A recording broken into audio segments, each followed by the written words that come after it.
புளியும் இனிக்கும் நண்பர்கள். ஒரு சிறிய கிராமத்தில் 3ஆம் வகுப்பு மாணவர்களான அருண் மற்றும் கவி எனும் 2 சிறுவர்கள் இருந்தனர். அவர்கள் இருவரும் எப்போதும் சிரித்து விளையாடி நேரத்தை கழிப்பார்கள். ஒருநாள் பள்ளியில் ஆசிரியர் மாணவர்களுக்கு புளிப்பூண்டு பற்றிய விளக்கம் கொடுத்தார். அருணும் கவியும் அதைப் பற்றி மிகவும் ஆச்சரியப்பட்டனர். பள்ளி முடிந்ததும் அருண், கவி, நாமும் புளிப்பூண்டு சாப்பிட்டு பார்க்கலாம் என்ன என்றான்.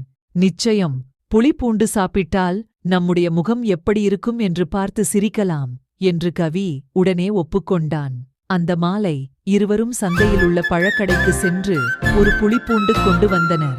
வீட்டிற்கு வந்து அருண் முதலில் புளிப்பூண்டு தின்றான். உடனே அவன் முகம் சுருங்கிப்போய் கண்ணீர் வந்துவிட்டது.